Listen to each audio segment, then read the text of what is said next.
I'm Harry Rogers, and welcome back to Class of the Past, the only place to come for in-depth interviews with former Luton Town players and managers. Thank you so much for the support following our last episode with defender Marvin Johnson. It's been great reading through your comments about what he meant to you during his career with the Hatters, and also seeing some of you follow Class of the Past on social media. Don't forget, you can read through the highlights of each interview at classofthepast.com or listen to the podcast via YouTube or Spotify. I'll always deliver the best of both worlds so every Luton fan can enjoy these interviews their way. Now you're in for a treat with this one. Tom Craddock is probably best known for scoring in the town's 3-2 win against Scunthorpe United in the 2009 Johnstone's Paint Trophy final. And in this interview, he talks us through his memories of the day, the celebrations that followed, and a moment of madness where he lashed out at the Irons captain Cliff Byrne. We also talk about what Mick Harford said to the squad when the club was relegated out of the Football League, how life at Luton changed under Richard Money, and playoff heartbreak against York City. I want this to be a small community of Luton fans where you can have your say and share questions that you'd like to see future guests answer. So make sure you follow us on socials via the links in the description. Right, sit back and enjoy what Craddock had to say about his time in orange and white. So Tom, thank you so much. Welcome to Class of the Past. Yeah, thank you. First things first, so I was having a little look back at the start of your career. You know, you've set up at Middlesbrough, a few loan spells to Wrexham and Hartlepool, nothing quite stuck really until you arrived at Luton in the October 2008. What was it about Luton, that initial feeling about the club that pulled you in?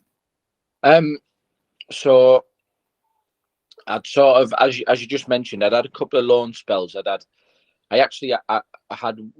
I played one game at Wrexham and I got injured. I got tackled. I actually scored in that game, and that set me back a little bit. And then the following season, I went on loan to Hartlepool, but I was just coming back from a hernia injury, so it was more to get back fit because I was right in amongst the first team at Middlesbrough, and it just didn't go too well. Hartlepool had some really good players, really experienced professionals. I was a young lad, and I didn't quite hit the ground running as I did at Luton, so they didn't go to plan. So the following season, I started off in the reserves at Middlesbrough. I fell down the pecking order. A little bit, and I'd scored something like 14 goals in 6 games in the reserves or something. And we played Tottenham at Middlesbrough's training ground. And it was a really good Tottenham reserve side. They had like the likes of Adel Tarapt, Andy Barcham, some other young lads who played in the first team. We had a defender called, I think it was Dorian DeVee or something like that. He was a French centre back, young lad, and he'd been out on loan. He'd done really well. And Mick Harford was he actually came up to watch the game because Middlesbrough had circulated my name to try and get me out on loan. So that was like, obviously I knew about Luton sort of previously. I played there once before in the FA Youth Cup, and when the coach told us that Mick had come up, obviously you know Mick's name, you know Luton's name. I just thought, oh, that was really long way to come up and to watch me in a reserve game on an afternoon at a training ground when like you could be watching other games sort of thing. I scored in that game, played really well, and then not long after that, they wanted to take me on loan. So that sort of it gave me a good feeling straight away, really. And then obviously I took the opportunity, knowing how big the club was and where it had been only a couple of years earlier. Obviously, it wasn't a great first game. I think it was Accrington at home.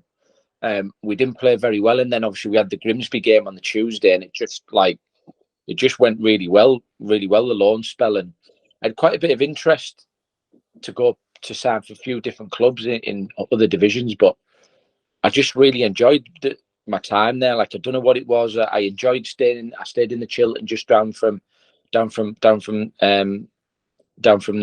ground in the training ground. I just loved it, to be honest, and I just wanted to join. Like, everyone made me feel welcome. The lads were good.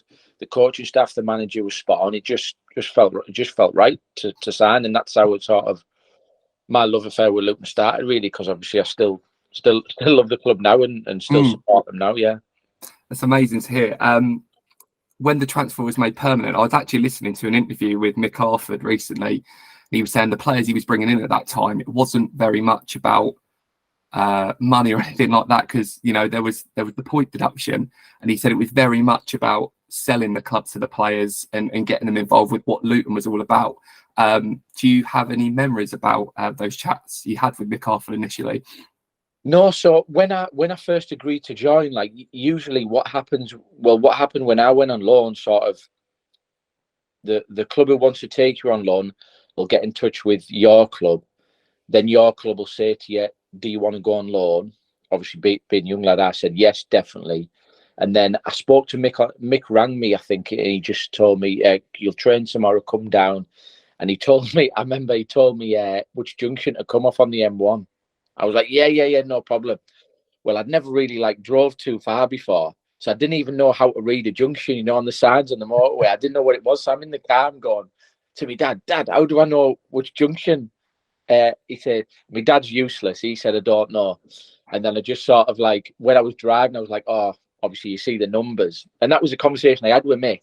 And then the next morning, I got lost a few times, by the way, on the way down. It's a straight drive from where I am, Darlington. I get on the M1 at junction 59 and Luton was, is junction 10? It's junction 10, isn't it? Junction 10 or 11, yeah. Yeah. So it's just basically a straight drive, and I managed to get lost. And then the next morning, Alan Nielsen picked me up from the hotel. And I was a Newcastle fan growing up. So Niels picked me up, and I was speaking to him about Newcastle. Obviously, I don't know if you've met Niels. He's a great character, absolute top man. And then I went into the office, met Mick, shook my hand as he do, very warm, very welcome. And obviously his reputation's massive. And it was just normal people, good people. And just went into the change room. There was quite a bit of turnaround in the change room. I think they'd had they'd had a number of different players in that season. So the lads were probably thinking, oh, he's another one. He'll be here for a month and then he'll be gone. But obviously I wasn't, and it was just really good. I think I was in the office and Mick was just like, you'll come, you be involved, you'll do well for us. I came to watch you against Tottenham, what have you, and that was it. Really said very good reports, and that was it. Had you spoken as a team? I mean, I know you were only supposed to be there for the original month, but it was made permanent eventually. Had you spoken as a team really about the task in hand, about trying to turn around this point deduction? Because effectively it was very much it was foregone conclusion that relegation was going to happen. But how do you as a team get together and be like, you know what, we're gonna try and turn this around?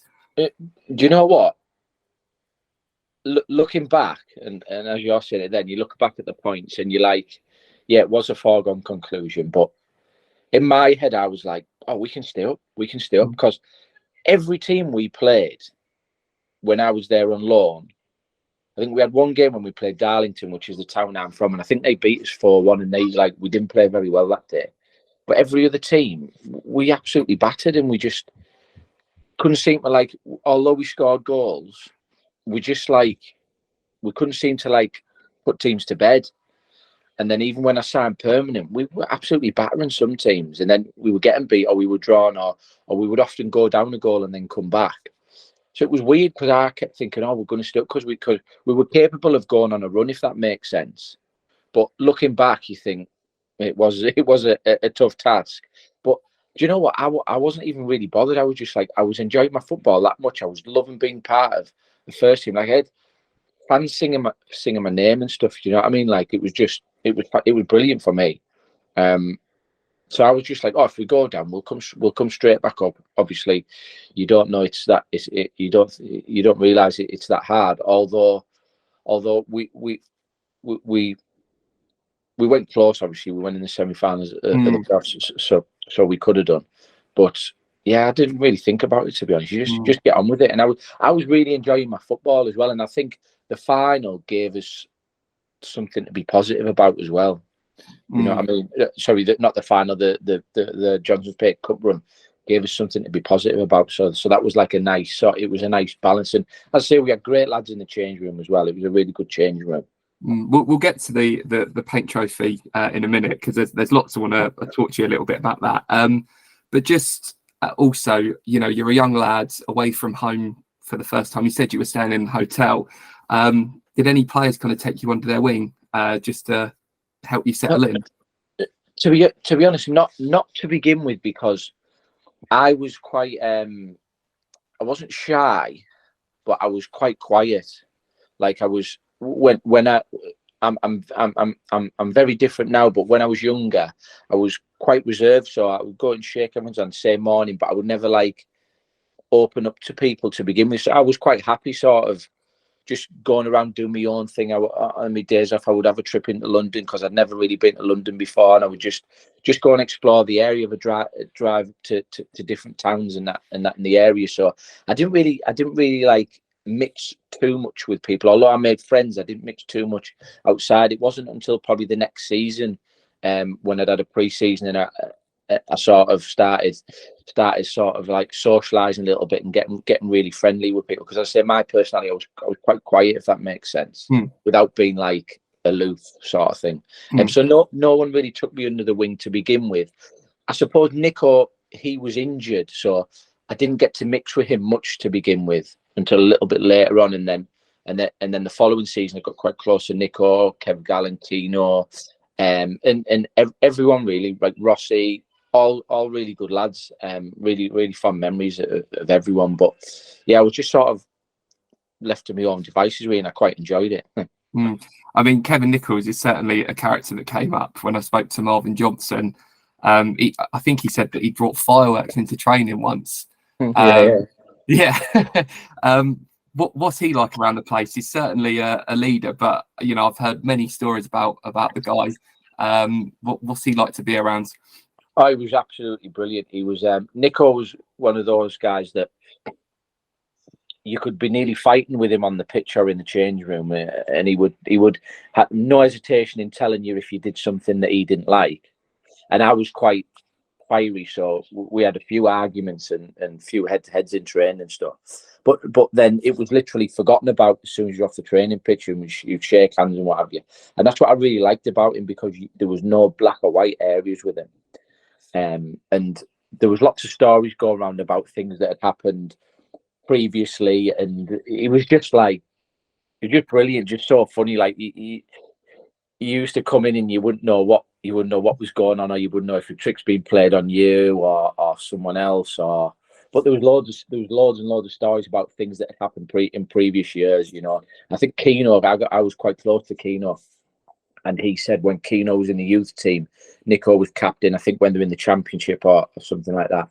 And he said like they used to give some stick out to the young lads. Which there was some funny stories about that. I'll let you maybe. I think I've got to talk to that. I can see you smiling, and I can see you thinking about things. Well, maybe I shouldn't say that. But Nico was fantastic. Like when I was potentially looking to buy a house in the area, and he brought in the local property paper and stuff like that. Like he was just brilliant. And I always used to say to him, you're going to be a brilliant agent or a brilliant manager. And obviously he's got into being an agent now. He's really successful. I spoke to him a couple of months back, and I think he's got the company they've got lots of players on the books, and he knows the game inside out. So anything he puts his mind to will be a success, because he's just a good football person. Definitely a great leader for that team at that time. So the league was one side, but bubbling away in the background obviously is this cup run that you mentioned previously. Was that an aim going into the season to try and do well in this tournament, or was it just something that you did one round, you thought, let's see how we get on, and you progressed? I think before I joined, I think we played Brentford. Was Brentford the first round? And I think the lads had won on pens, and then the second round, did they play Colchester as well? That was the semi-final, not the semi-final. Sorry. So it went Brentford, and then it went Walsall. Right. So I played in the Walsall game. So the Walsall game was one of the games in my loan period, and I remember I'd torn my groin in the warm up at Shrewsbury the Saturday before, and I didn't play very well at Shrewsbury, but obviously because I wanted to do so well, I carried on playing, and then I ended up playing in the Walsall game, and I played really, really well actually. And I think we won 1-0. I think Rossi scored, and we were by far the better team. Like we deserved to win. and then that was that. I think that was the end of my. That was that I went back to Middlesbrough injured after that, and then they extended my loan spell. So I got a couple of games at the end of the loan spell. So I think they extended it to because it extended to 90 days in it back then, I think, or 93 days. So I remember that, and I don't know if after the Walsall game, was it Colchester the played? Colchester 1-0, yeah. So I missed that game, but I remember looking on Sky Sports News, and obviously I'd seen that we'd won. And then it was like when I come back on loan, obviously there was a chance of we got quite deep in the competition. So it wasn't really like, I don't think it's at the forefront of anyone's minds to begin with. But then as you get closer to that area final and then chance to go on to Wembley, everyone wants to play in it, don't they? Because you've got a chance at Wembley. So I think it just become more and more prominent as it went. And as I said previously, it was a nice distraction from what was going on in the league. And obviously went down to the South Coast, 0-0 draw, great chance at Luton, home fans to get to Wembley. You even scored that night as well. I was actually watching it back earlier, and it kind of fell to you, didn't it? You kind of were on the floor, and then the ball popped up. I bet you're thinking, tight angle, just don't miss. Yeah, so I missed the first game. I think obviously I'd not been back. I don't know if it must have been. It was in between my loan finishing and signing permanent, I think. And then I come back after I'd signed permanently. I played against Bury. That was my first game permanent, and I think we got beaten. I didn't play very well at all that game. And then we went away to Warwick University for a bit of a training camp for a couple of days. So we had a really good lead up to the game, and then obviously it was a perfect start. Funnily enough, I was watching it the other day because my son. My oldest son's 8 years old, and he's like mad into football, and he always asks me about Luton, and he goes on YouTube, and there's not that many clips on YouTube with my goals, but obviously there's the highlights of the semi-final and the area final and then the final. So he was watching it not long ago. So yeah, it was good, and it was just it was perfect how it felt, wasn't it? Like obviously I won the flick on, chased it, that those two, the defender and the goalkeeper, got confused, and it wasn't a bad finish. Actually, could I take a quick touch and then slot it in? It was quite tight, but it was less than a minute gone, wasn't it? Yeah, really quick. Brilliant. And then I just remember, like, I ran over at the crowd and I had grown men jumping on me, cheering, saying, "We love you, Tommy," and that. And then I was like, "This is what football's all about," and that's what I've been craving. Obviously, being at Middlesbrough, playing in the reserves in front of not many fans, although you enjoy playing football, you're doing that, and it was just fantastic. And that, I mean, that's part of the reason why I wanted to talk to you, especially because of this tournament and the final and obviously the area final. Just going back to the area final, you scored your penalty. It went to penalties, obviously 1-1 draw. Just talk to me about the pressure. Did you feel pressure? Because for a fan, I think there was that feeling of like the season's going the way it is, but there's a chance to get to Wembley. Is there that added pressure, especially with the point deduction and everything going on behind the scenes, that you really wanted to get the club? No, I suppose there was, but I'm just going from my own experience as a player. You sort of that focused on the game and playing well. You don't sort of think about the consequences of what might happen, if that makes sense. Like, and you don't realise how rare this opportunity is, because I think I was 21 back then, and you just think that's going to happen all the time. If you knew back then what you know now, you'd take it all in more, but I suppose that might bring more pressure with that, if that makes sense.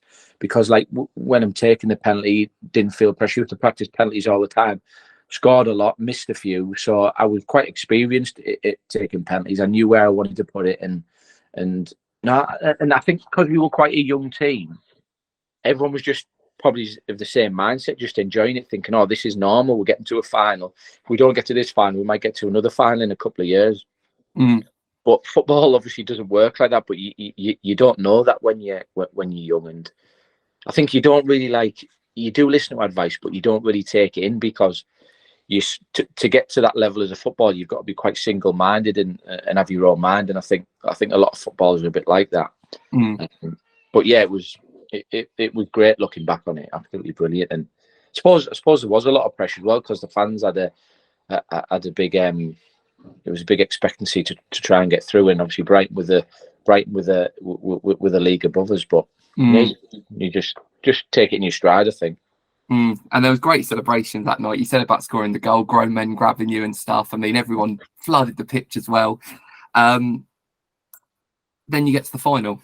Scunthorpe United away, team pushing for promotion in the league above. Instead of me asking you loads of questions about it, I thought it might be interesting to just hear what you got to say. Talk me through that day, kind of getting up in the morning to the game and then the celebrations that followed. Okay, so obviously we got to the final from beating Brighton, and I think it was probably a good couple of months, I think, from the area final to the final, because it's early April, isn't it? The final, and I believe that it was a sort of early. You know, it's actually tomorrow, the anniversary. Yes, it is. Yeah, because the final was Sunday just gone, wasn't it? And I believe the area final was like February, middle of February, start of February, wasn't it? So it was quite a time. So it was probably in the back of our heads, but because you have league games to play and what have you, you just get on with it. But then I remember we went to Warwick University again, on a training camp, which was really, really good.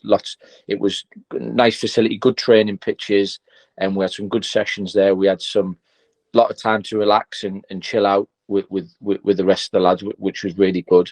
And then I think maybe on the Wednesday or the Thursday before, we went to go and visit Wembley, and it hadn't long been built then. So obviously we drove the bus in it. That was absolutely fantastic. Going into the empty stadium and obviously seeing all the change rooms and what have you, that was good. And then we stayed in a hotel night before the game. I think we went straight from Warwick to the hotel, if I remember rightly. And you just chilling out on your own in the hotel or with the lads. I remember the night before, Mick gave a speech about taking the opportunity and how well you'll be remembered if you take the opportunity. And like, I remember just for me thinking, I was just so excited. My phone was going mad the night before. My friends were coming down from the northeast. All my family were coming down from the northeast, and I actually just thought, we're going to win this game. Like, I was so confident. But speaking to people afterwards, no one expected us to win because Scunthorpe were doing so well and where we were. But if you look at the run-up, we beat all League One teams in the run-up. And there isn't a big difference between League One and League Two. There's a difference between League One and the Championship, but there isn't a big difference, if there's any difference at all, really, between League One and League Two. So I know they were doing really well, and they had some good players that have obviously gone on and done really well. But I don't think there was too much between the teams, to be honest. When you look at the game, obviously they had a few chances, but it was just. Yeah, we're just obviously expecting. I was expecting to win, and I think the lads were. I just think we just didn't really feel the pressure, to be honest. And obviously the rest is history. It was absolutely brilliant day. It was like, I was at Wembley not long ago for the England game against Ukraine, and obviously I took my son, and he was saying, "Oh, Dad, which goal did you score in?" And all the memories come back to you, and it's just like, it's not until you finish you look back and you think, wow, like, I was a tiny little bit of the history in such a fantastic club like Luton. Like, it just makes you proud, especially when son's asking me loads of questions about it and talking about you, thinking, wow, like it is. I do feel privileged to be able to play. I have a little bit of history, a little bit of a part of Luton's history. Like, I really do. And what's your? I mean, you not before at the hotel. Mick gives this speech to get you fired up. You said yourself you were excited more than anything. You get to Wembley, you get on the pitch, you're warming up. I mean, there's over 40,000 fans there. What's that like for you, just kind of looking around and trying to take it all in? I'll be honest, I can't remember anything about the warm-up. Can't remember nothing. And I think because and a lot of players say this, because you're so focused on the game, you don't take in the atmosphere, if that makes sense. I can't remember anything about the warm-up at all. All I can remember is when you're walking out from the tunnel, the flames shoot up, and I was remember thinking, oh, like, give me a fright, because I didn't know they were doing it. I remember thinking, Jesus, that's warm, because you could feel the heat off it. That's the only thing I can remember from sort of getting in the ground until obviously the game, and I can remember parts of the game, but I can't remember anything about the warm. I can just probably remember, because I think you're that focused that you don't take it in as much as you should, really. But I suppose if you take it in, that might make you more nervous. I don't know. It'd be interesting, I suppose, if you do interviews with any of the other lads, then see how they think. But it is difficult because you're so focused on the game that you don't take it in as much as you should, really, which is a shame. I wish you could have someone sort of stood next to you with a video to bring back. I bet. And I mean, cameras on you or something. Yeah, but just before then, I've got to talk to you about it. There was a little incident. You're smiling, you're laughing. You know what I'm going to say. There was a little incident with the captain, Cliff Byrne. And do you know what? I was thinking about this today. I thought if there was VAR now, back then, would have been a really different day. But why? What happened? Tell me. So, literally, I run my own football academy now, and I have like social media pages, and I put I made a TikTok page for my academy, and I've put on some of my Luton goals, and I put on the goal from the final, and some of the kids at the football academy today were asking me about it, and they were saying, "Oh, who did you slap?" Literally about 3 hours ago. Who did you slap? Why did you slap? And I said, you know what? I said it was just a heat of the moment thing. You should never do it, obviously, because I'm trying to be a good role model for the kids. But I said all I can remember, right, is when the referee's speaking with the fourth official. I said if VAR now, I said I'd been sent off. But when the referee's speaking with the fourth official, all I was thinking was, I need to apologise to the lads, and Nico is going to try and fight me in the change room. Because he would have gone mad. He would have gone mad. Like, so I was like practicing my apology speech, and then when the ref came over and he said, "Oh, the fourth official or the linesman didn't see it," I was like, "Oh my goodness, thank the Lord," because it could have been so different, couldn't it? Yeah. Why though? Was there something said, or was it just nothing? Obviously, I've run across the pitch, and he's got to step across me, and inexperience, and I've just obviously given him a slap. But I'd had a few little moments like that when I was playing at Middlesbrough, like just lashing out. Like, obviously, you see me play, I was never one for smashing the tackles or anything or doing like that. But I had like a bit of a streak where I could just do something stupid, like probably a weakness in my mentality. I don't know. But no, nothing had been said. I don't even think we'd been near each other. But because he tried to step across me and stop me, I've just lashed out. Well, you got lucky, but was there anything said in the changing room? Did anyone see it happen, or was it just very much keep your head down and be quiet? Yeah. I can remember. No, I can't remember any of the lads saying anything to me. I can just remember Mick sort of saying to me, just like giving me that smile and like a bit of a nod, and I was just like, yeah, all right. And I think a couple of the subs had maybe seen it and they were laughing, saying I was lucky in that, and I was just laughing about like because I was quite like happy-go-lucky.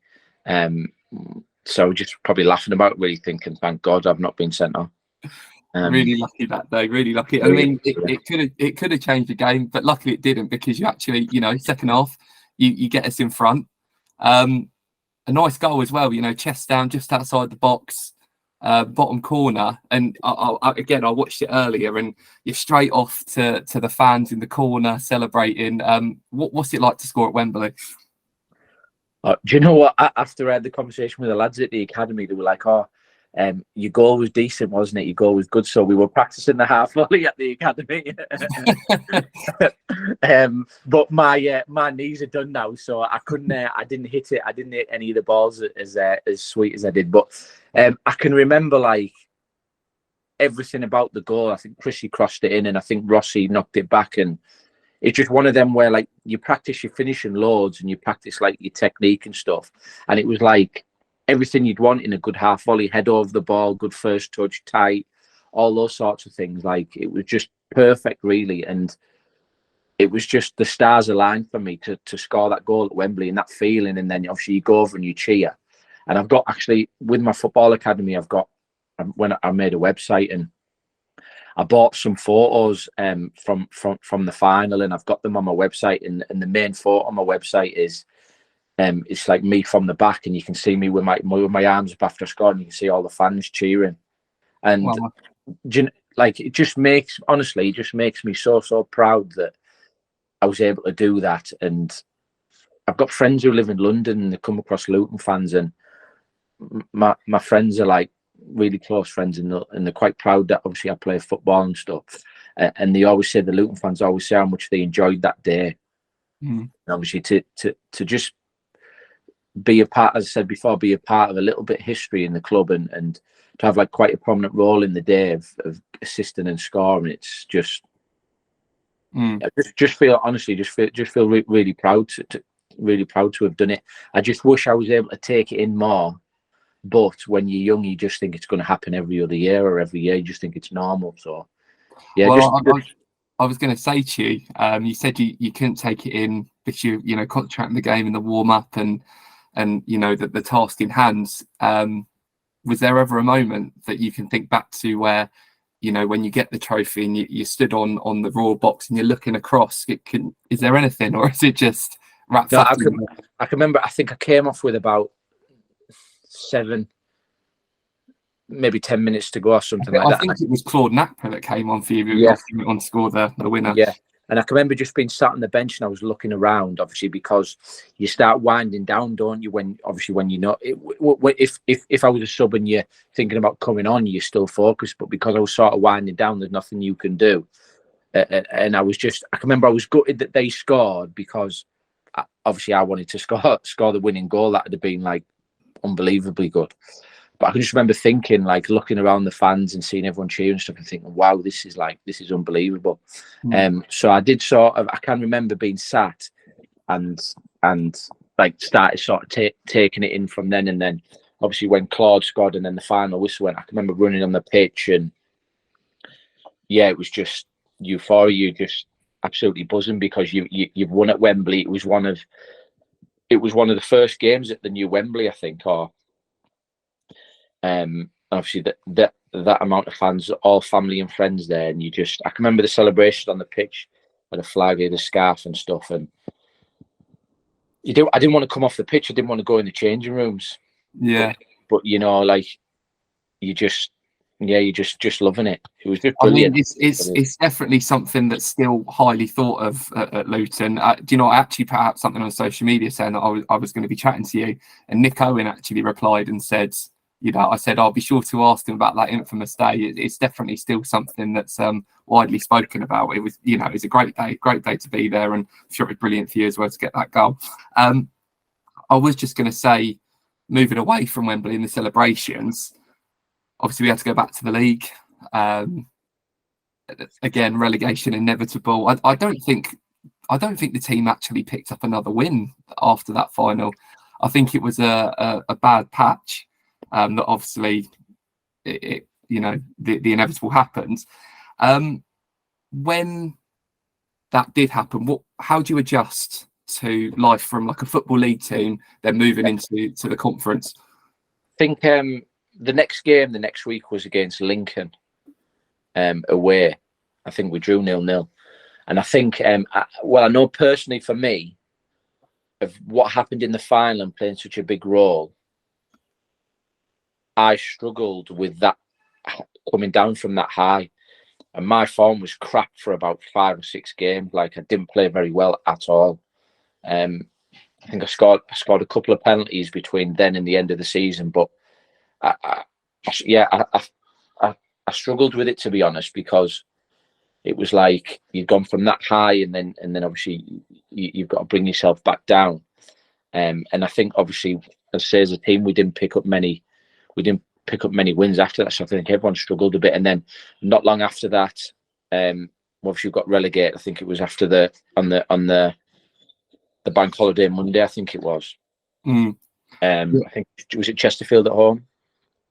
I'm not sure. Yeah, I think it was Chesterfield at home. I think, and I remember Mick said in the change room, he said, "This is the rebirth of Luton Town when we got relegated." And he pointed at the clock. It was like 4 or 5 or something like that. And actually, when Luton got promoted to the Championship, I texted him. Just I remember all this time ago, you said it was a rebirth. Well done for getting back into the Championship where the club belongs and stuff. But it was difficult. It was really, really difficult to get your head around. And then once we'd actually got relegated, I think the club started planning. And I remember Mick said he was looking at players, and he had a lot of players in mind about who we wanted to sign. And it was a little bit difficult for me because I had a lot of people in my ear saying that this team might be interested in you, this team wants to buy you, this team might be interested. So I was sort of like wondering, was I going to stay? Was I going to go? So it was a little bit difficult for me, I think, and I think that contributed to me not playing very well because I didn't want to leave, but then I was thinking, oh well, the conference is difficult and stuff like that. So I was saying I was quite inexperienced, so you didn't really know sort of where it was going to go. But the season finished, and then I just got my head round that I'd a lot of interest, but there wasn't anything concrete, and I just sort of said, no, I'm back at Luton. I'm going to Luton. I'm going to do well. I'm going to score lots of goals. We'll come back up straight away. But little did you know, obviously it's a tough league, and we didn't realise that everyone would be raising the game against us to begin with. So I think as a club, not just the players, as a club, we found it difficult to begin with. And obviously Mick lost his job, didn't he? But we did find it difficult adjusting. And I think it was just that expectation of going from everyone being on our side and not much expectation the season before to the fans. Actually, if we weren't winning, they were letting us know about it. You know what I mean? And that was difficult at first, but then obviously we came back round full circle, and we had a great run at the end of the season. And I think in a number of other seasons with the points we got, we'd have gone up. The champions just seemed Stevenage. Stevenage were great, and I watched actually the playoff game against York not long ago, and I cannot believe that we didn't score in that away game. And then obviously they scored the goal at the end of the first leg, and the way they played just gave them something to hang on to. But we absolutely battered them, battered them. I didn't realise, I'd never watched it until not long ago. I didn't realise how much they'd battered them until obviously I watched it long ago. So that's my biggest regret of, apart from leaving Luton, that's my biggest regret in football, that we didn't get a victory in that first leg final, because I think we'd have beat Oxford, because the way we played compared to Oxford. Now obviously I went to Oxford and we had better players than Oxford. We'd have beat them at Wembley, because a lot of us had played at Wembley the season before as well. And York were a bit of our bogey team. I think we'd had a couple of 0-0 draws against them, so that they were difficult. And they were like 4-4-2, two decent strikers, decent players, and they were just really solid. And yeah, we just didn't get the rub of the green. I'll talk a little bit more about those semi-finals in a moment. I was just going back to what you were saying about Mick losing his job. Richard Money obviously came in. Sounds like you still had a really good relationship with Mick, especially, you texted him when the club got promoted to the Championship more recently. What was that like in terms of two very different characters coming in? What was Richard Money like to play under, and how did he differ from what Mick brought the team? So Mick was like was how I would imagine players would respond to someone like Harry Redknapp. Like, massive respect, players love him, just gives you confidence, and you just want to play and do well for him. And I played under Gareth Southgate at Middlesbrough, and he was exactly the same. Just such a good person that you just want to play well for them, and they're just brilliant people. You know what I mean? Richard came in and he was like the complete opposite, to be honest. He was a bit of a nightmare at first. He was very emotional. You didn't know what he was thinking. He would go from the starting lineup in training one day, you're not starting, and then if you trained well, like I had times where I wouldn't be starting, and then because I trained well, then I'd be starting. So it was a little bit here, there, and everywhere, and you didn't know where you stood with him. And actually, I knew. You can just tell, you get a feeling from managers if they fancy you. And I knew when he came in, he didn't fancy me. And obviously, he brought Barnesy in, Matthew Barnes-Homer, who was like a similar striker to me. And I knew he was looking to bring in strikers. And when I went in to see him and ask him where I stood, he said to me, "I like you as a player and all this," but I knew he wasn't sure about me. But I thought, right, I'm going to get my head down. I'm going to prove him wrong, and obviously I did, because I was playing every week at the end of the season. But Richard was really, really good on the training ground. Tactically, he was excellent. Like, he set the team up really well. I do think he it didn't all come from him. I think he sort of fell into he fell into that. All the players that were playing at the end of the season, he sort of fell into it, because he tried to play Barnesy. Barnesy struggled. He sort of had to play me because he was getting pressure, because the fans were often singing my name and stuff. And I had a good link up with Kevin Gallen as a striker, and he just sort of like fell into sort of a bit of a formation. Then we did a lot of work in the training ground, and he was really good, to be fair. He just created problems where problems weren't needed, if for want of a better term. Like, I remember he argued with the fans, and he, after we got beaten that playoff semi-final and the run we had, I'm like, keep the team together. Everyone likes it here. No one wants to leave, and we'll not cruise the league next season, but we'll be better prepared and we'll go up. And he just tried to change too much, and he got rid of people from the backroom staff, and it was just a bit chaotic, really. And I just think Richard had an ego, and I think he wanted to put his own stamp on things, whereas he didn't need to. Because he was really good on the training ground, and he knew what he wanted. He had a clear idea. It was difficult because you didn't know where you stood with him, really, and he could change from one thing to the other. Whereas Mick was like, Mick's Mick. He's been at the club years. He's been involved in football years. He's a brilliant football man, isn't he?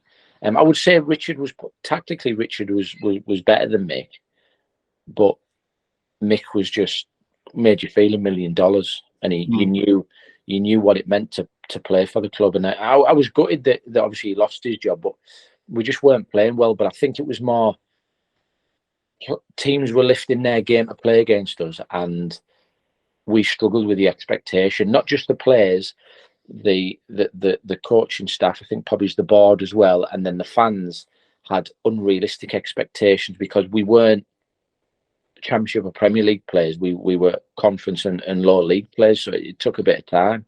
But we were good players though for that level. And as I say, I went to Oxford the next season, and we finished sort of just outside the playoffs in League Two, I think. And Luton had much better players than Oxford.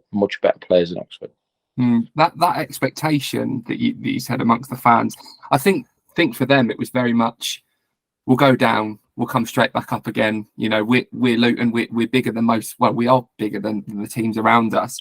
Do you think that is possibly why the semi-finals didn't go the way they did? I mean, like you, I watched it back to kind of refresh my memory of it, and ample chances, so many chances that didn't go our way.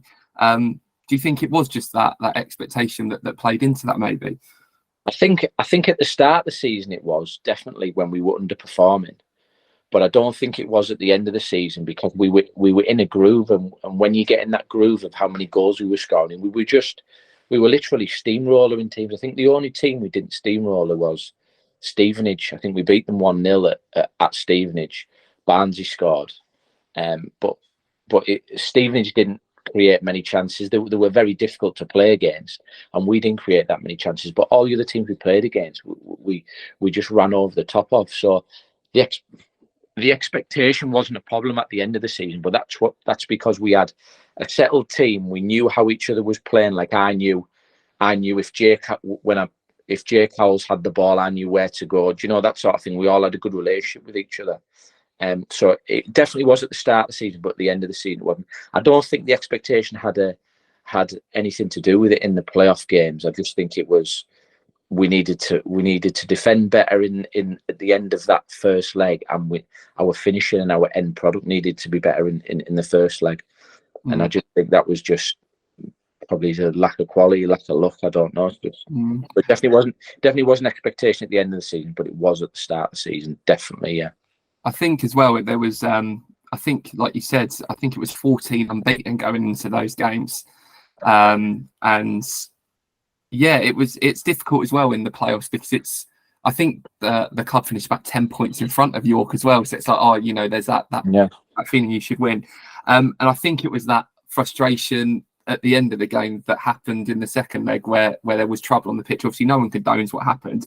I just thought it might be interesting to hear if you can remember, or you were on the pitch when it happened, or you managed to get off, or I can remember that. Obviously, they'd scored, didn't they? I think they score in the second half, didn't they? I think. Yeah. And sort of, it got to the point where we were on top, and then they scored, and then the game sort of got really bitty, and we just weren't finding a way through it, and it sort of like 2-0. These are hard to break down, and York managed the game really well, to be honest. And everyone was getting frustrated, and obviously the fans got frustrated. But I think obviously the thing that happened with Brodie is he was a wind-up merchant, wasn't he? And I'm not condoning what happened, but it wasn't. It was the fans were reacting from what was going on the pitch, because he was obviously winding them up, and they were emotions were running high. But it was just, I was just devastated that we lost. So I can't remember too much. Like, I think I was just sort of down the tunnel, clapped the fans, then I was down the tunnel. So, and to be honest, even when it was on the news and that, I didn't take any notice of it because I was just absolutely devastated that we lost. I went home. I sat in. I had a flat in Dunstable. I just sat in my flat in Dunstable, absolutely gutted. I couldn't believe it. I was like, I can't believe we've not scored a goal against them with the chances we've had over the last 2 games. I was just gutted, to be honest. Yeah, it was a difficult time, but it wasn't a quick fix. Long after you left, like it took a few seasons, but we finally got there. Just about that season though, when you were in the conference, personally for you, I think you finished top goal scorer that season. Actually, in the whole league, you finished in the team this season. Would you say that you were maybe playing some of the best football that you'd played at that time? Yeah, I think it was just everything that was doing in training. Probably I had good performances at the start of the season, not every week, but sporadically. I had some good moments, but then probably from about Christmas onwards, I just was playing sort of free. It was just coming naturally to me because I had that nice link up with Kev, and Kev was sort of like the guy who was holding it up, and I was the one who would feed off him or get the flick-ons, and I could get it into feet or I could run behind, and I didn't have that pressure of having to hold the ball up. Although I did hold it up, but I didn't have my back to goal all the time because Kev used to do that. A good link up with Jake on the left side, and we knew when Claude had the ball what he was going to do, and you when Jake had the ball what he was going to do. You just had a good understanding with everyone, and I played my best football then, and it was just because of the team and the understanding I had with the rest of the players, and I actually didn't want to leave, and I was gutted when I left, and I never quite got that at Oxford. I was playing with James Constable, who was a good goal scorer, but he wasn't anywhere near as good as Kev. So he was not as easy to play with and understand because he didn't have that football brain. And as I say, we didn't have as good players at Oxford. Although there was good players there, don't get me wrong, they weren't as good as the players at Luton. So it was just everything came naturally. And I think what I found was because I had the backing of the fans, that I didn't have that pressure of expectation off them. I just knew that everything I was doing that they were enjoying, and I just was playing like. Actually, when we went to the England game the other week, when we drove down the M1, we drove back into Dunstable, back to where I lived, and I can remember my wife. She was saying, "Oh, I can remember this road. It was a nightmare for traffic house." I can remember saying every time we used to set off from Dunstable to get to Luton for the ground for home games, I was saying to her, I was just so excited to get to the games. I was just like absolutely buzzing to play, and I was like, I can't even remember being stuck in traffic because I was just so excited to play because it was just such a good feeling to get that. And I never got that again in my career, to be honest. I had some really good periods at Oxford, but I struggled with injuries when I was there, and I never got back what I had at Luton, and I was always probably searching for it really. But I think that was also a bit of a hangover because I didn't ever really want to leave, to be honest. I was going to say to you, you said, everyone was gutted that we never made it out of the conference that season, that first time at Erskine. It must have been even harder for you in the sense that you moved away and you didn't get that kind of opportunity to try again. In that pre-season, so I'd had a bit of a niggly knee injury at the end of the season. It wasn't anything serious, but I didn't do loads of fitness work over the summer. I just wanted to rest it. But I still came back in decent nick, but I didn't hit the ground running in pre-season. I think like Richard was expecting me to, but that was because I hadn't done as much fitness work because I had a bit of a niggly knee injury. But I was building up nicely, and he was just messing about with the team in pre-season. And he was speaking about a new contract, which I was happy to speak about because we only had a year left on my contract. And then it came to light that Oxford were interested, and he was leaving me out. And I was like, well, I scored 24 goals last season. I couldn't understand why I wasn't first choice, and why he wasn't. Because as I say, I wasn't playing bad, but I hadn't hit the heights of the season before. I couldn't understand why, like, he wasn't playing me, and I said to him, well, if you're not going to play me, I would like to leave. I didn't want to leave. That was just to put the scares up him. Anyway, he came out in the. I said, "Oh, I know Oxford are interested." He came out in the press and said, "Oh, Tom Craddock's been tapped up by Oxford, and he's asked to leave." So I was like, "Right." So then after I think it was Kettering, we played away on a Tuesday night. So then I went into the team maybe on the Monday or not on the Wednesday or the Thursday, and I actually said to him, I said, "I don't want to leave." Like, right, okay, yeah. I said, I don't want to go. And then I think we played another couple of games. I played at Tamworth, I scored. I know we played at Fleetwood. I came on a sub, I scored. Then we played at Tamworth, I scored. And then that was on the Saturday, and then we had a game at home on the Monday. And I was an unused sub after I'd scored like 2 goals in 3 games. And I was just like so frustrated with it because I say he was quite emotional, and I told him I didn't want to leave, and then that happened. I felt like he was sort of forcing me out, because obviously I knew he'd signed Barnsley, and I knew he wanted to play Barnsley because when I'd had a meeting with him, he asked me if I could play up front with Barnsley. And I said, well, that's not for me to say. I said, but I just want to play. But we actually always linked up quite well with Barnsley when we played. But I just couldn't understand why he was putting all this emphasis on Barnsley when he hadn't done that well. And obviously I didn't really well, but obviously he was a manager, he had his own thoughts. And I just felt like he was forcing my hand a little bit. And I was quite impatient when I was younger. And I ended up, Oxford made a bid for me. I think it was a bank holiday Monday. I signed for them. But I remember I went and I met the manager, and the manager was a good guy, Chris Wilder, and I had a good feeling. But I remember being sat in the reception after everything being agreed, and I was literally going to get in my car and drive back to Luton without signing. Because I just had this feeling that I didn't want to leave. And then I just was like, oh, I'll just sign. And then obviously, I regret giving up everything that I'd had at Luton. Because obviously, being more experienced now, thinking how it was going, I had a season left on my contract, and you know the way managers go. Richard was bang under pressure if you never won a couple of games. So I'd have outstayed him, and I had a good relationship with Brabs, who obviously took over from him. So I think if I'd have been a bit more patient, I'd have probably stayed, helped the team, maybe get promoted. Because I know we got to the playoff final that season, didn't we? Against was it AFC Wimbledon?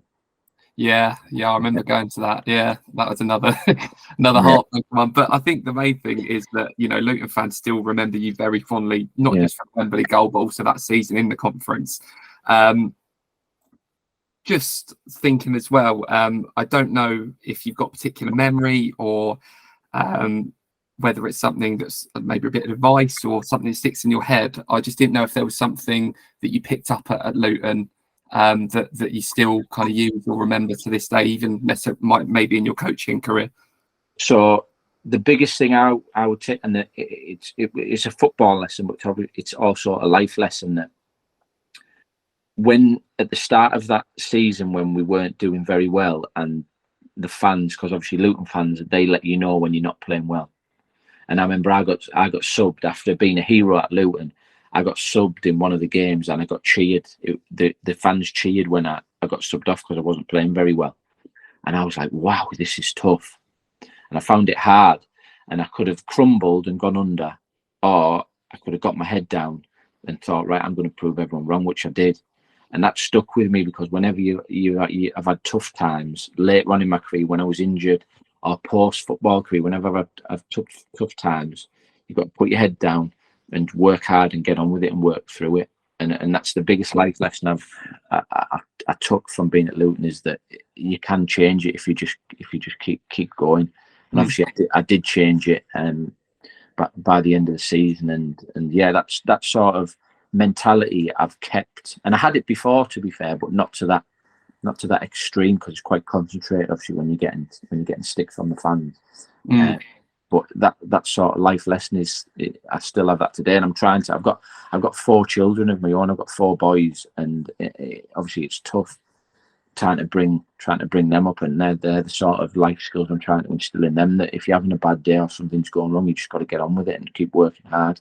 That's lovely. Yeah. And I've kind of come to the end of everything I wanted to ask you, and it's been a pleasure to get to know a little bit more about you, and it's great to hear that you still love the club. I know that everyone that listens to this is going to be really happy to hear what you've had to say. I've got a closing question that I thought up that I'd asked Marvin Johnson in the first episode. He told me it was good, so if you think it's rubbish, you can tell me it's rubbish, and I'll leave it. But I think it'd be good to get this tradition going when I talk to more and more people. So if I was to put your picture in a big scrapbook of Luton players, what do you hope it would say about you, and what do you think you brought the club? Wow, what a good question that is. Okay, that's great. You said it's a good question as well, so I'll stick with it then. Yeah. Let's see. I like to think people remember me for being a good goal scorer. They'll definitely remember me for the slap and Wembley. So I think good goal scorer, slap, Wembley, and I think just hopefully being a good person. I met people in and around the club and in the area, and I've only got good memories about the club and the area. It's fantastic. It was a massive part of my life, and one of the most enjoyable parts of my life that I look back on, and all my family are all Luton fans as well, because I was only there 18 months, so it's a very, very short period of time, but obviously a lot was crammed into that 18 months. But I'm just, as I say, I'm digressing a little bit, but I'm just very, very proud to be held in such esteem and fondness from fans of such a fantastic club. And I know obviously they've had great moments in the last few years of promotions and stuff, so to still be remembered for obviously the final and what happened is very humbling, really. Very, very humbling. So yeah, good goal scorer, slap, Wembley, and good person, hopefully. That's great, Tom. That's brilliant. Thank you so much for your time. Really appreciate it. Thanks very much, mate. Thank you.